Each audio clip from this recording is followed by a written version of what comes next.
Hey Mother Smudger, what's up? It's Kia from Momma Healer, and in this video I'm going to be sharing everything you need to create your next or first smudge bundle. You've probably seen herb bundles, smudge bundles, sage sticks, sage wands, whatever you call them, popping up all over your Instagram and Pinterest feeds for quite a while now. And really, with the dumpster fire that has been 2020, who could blame anybody? We want to cleanse, let go, release, refresh, get it on out of here. But in addition to that, creating smudge bundles is something that you can do while safely distancing yourself. What I love about creating herbal and floral bundles is that it's actually fun. And I know like some other holistic activities can be a snooze fest. The great thing about herb bundles is that you can actually do these in different little steps, right? You can go out one day, pick your 15, 10, 15, etc. Clippings, make a process out of, removing the dead and the wilted leaves, etc. Make a process of the wrapping, make a process and a small ceremony of the drying, of the storing of your bundles, and of the burning and blessing of yourself in your house, right? Even in addition to that, with burning, like I a lot of times light up one of my herbal bundles before I smoke, and after I smoke, just to get that scent out of the house. And who's to say that that wasn't a ceremony right there, because I did it intentionally, right? So really, this process is all about getting you to check in on yourself, which is what so many of the techniques that I use here at Momma Healer is all about, right? Taking that time to check in and nurture self. This process is also a great way of fostering interconnectivity between you and nature, and that's something that we could all really lean into more, because there's so many benefits from that. And I can get more into that at a later time for sure. Okay, each of these steps can be done around your mom's schedule as personal quiet time, or more realistically, this is something that you can do with your kids and pass on this knowledge to them as well. So I think that's super cool and super exciting. I'm breaking this video series into 4 parts. So in this video, video 1, we're going to go over the supplies and the materials you need. And then in videos 2, 3, and 4, we're going to get into creating, storing, and burning your smudge bundles. So really the easiest way to begin is to use what you have on hand right now, like legit even in your pantry, right? I'm sure you have cinnamon sticks, maybe some rosemary, maybe bay leaves. And cinnamon sticks and bay leaves, they're already dried, right? You don't even have to do the drying process. Technically, you could just tie those bad boys together and burn it, and you have your bundle right there. Yeah, like don't wait to order your white sage and do all this. Use what you have on hand, use what you have in your backyard, etc. The thing about using items that you already have on hand is that you already know that you use them in your house, right? So why not lean into that and find out the properties of these items that you already own, right? Like bay leaves for prosperity, etc. What's also really cool is that in addition to just like spiritual and cleansing reasons, there are also practical reasons for burning incense as well, right? Like for one, cockroaches don't like bay leaves. They don't like the scent of bay leaves. So, if you could be doing something that's going to keep the pests and, little creepy crawlies away while doing something that's spiritually or even just cleansing or even just a form of ritual for you, why not do that, right? Like, why not kill 2 birds with 1 stone? I think that was just a mama hack. Boom. Okay, we in it.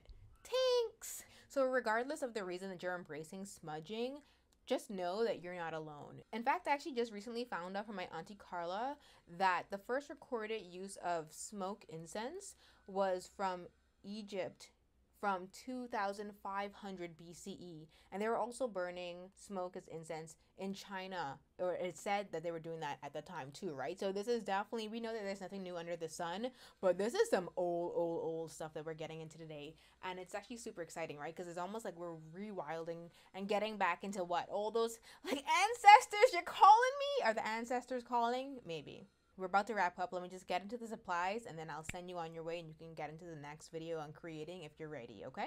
So you're going to need between 10 and 15 branches of your choice. You can choose to use all one type of branch, which is very popular with obviously the sage sticks that we've all seen, or I really think it's fun to mix and match my plants, and you can do that purposefully with the plant properties. You can do that with the scents, or even just what you have on hand.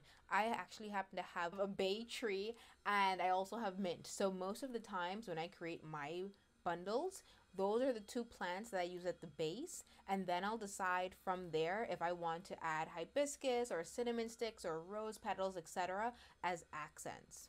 Oh yeah, also a note.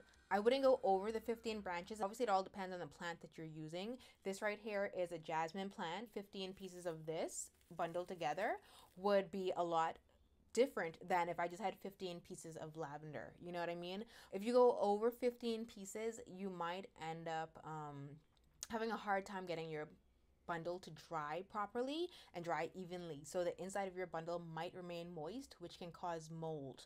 I'm not trying to dissuade you from doing it. I actually, I have a thing for big bundles. Like, I kind of like my magnum size. Like, yeah, like, yeah, I did just say that. And it's the truth though. Like, I don't know if it's the Napoleon complex. I don't know if it's the repression, but I like them big, okay? So, yeah, like, they're getting bigger the more comfortable I get. Like, some of these things, the girth, the girth. I probably shouldn't say that. Y'all don't mind me, okay? Okay, y'all better stop. So, before I move on from this, I actually count to 15 as I'm gathering my bundle so I don't end up getting too much or too little. And so that's once again just adding ceremony to the process. And so while I'm, walking my garden, getting my bay leaf, getting my mint, etc., I start to pluck off the yellowed, dotted, wilted, dead leaves, any dead flowers, etc., as I'm walking, or you can choose to do all your gathering and do that all at the end. It makes no difference at which point you do that, as long as you do it before you start wrapping. Other than your plant or plants of choice, the next most important item is going to be the twine that you use. So you want to make sure that you get 100% cotton twine. At first, when I was like seeing people say this, I was kind of just like, wait, why does it have to be cotton? Is this some kind of like spiritual thing? It has to be natural, it has to be organic. And the answer really is just no, right? You have to use cotton twine because if you don't, if you use polyester or a poly blend, your string, your twine, your rope, etc., is going to melt. Polyester has plastic in it, polyplastic, right? Like, for example, like I have a lot of yarn, like that's probably as old as me, stashed away in my house. And at first, I was gonna be like, can I just use what I have? Like maybe it's cotton, etc. But if you wrap your things with something that's polyester and then light it up, your smudge bundle is gonna actually, well, it's gonna catch on fire, but it's not gonna give you the results that you want. So really, the best thing to do is before you wrap your thing. Obviously, if you just purchased like brand new twine at the store, you don't have to do this process. But if you're like me and have like 30 years worth of yarn under your bed and you don't know what's what because nothing is labeled anymore, just really do a quick burn test. And so what you're gonna do is, I don't know if you can see this, but you can see it's shrinking. It's actually it's burning, it's bubbling up. I don't know if you actually could have seen all of the bubbling and the burning, but do you see that? It actually produces that hard, crispy, crunchy, melted plastic. That's what this is. And you can smell it. It definitely smells like burnt plastic. So this is not what you're going to want to use to wrap your bundles in, okay? It's going to literally be, well, another dumpster fire pretty much. It's going to be like 2020 in smudge bundle form. So don't do that. Also, the only other thing I could think of in terms of the string is that more is better than less because, hold on, because I keep on running out of string. And so there's nothing wrong with tying, another piece of string to your string as you're wrapping, but I actually just find it to be really awkward to hold my bundle with one hand as I'm trying to tie the pieces of string together. It's not going to ruin the mood. It's not going to ruin the vibe, anything like that. But to me, I just find it awkward, and I don't like that clumsy feeling.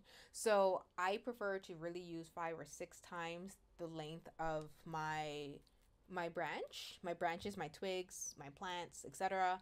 And in general, I just normally just cut 10 feet right off the bat, and that way I don't have to worry about it. Other than that, the only other items you're really going to need are gardening shears, or of course good old fashioned scissors can work for cutting your plants. And then you're also going to need scissors for cutting your twine to length. You may choose to use rubber bands or twist ties, or even that polyester string if you have any of it, to tie your bundles for drying, but I'll get more into that in the next video. Also, if you want to get your copy of Mama's Smudge Bundle Blueprint, then enter your email address below and I'll be in your inbox in a minute. Mother Smudger. Is that funny or is it kind of like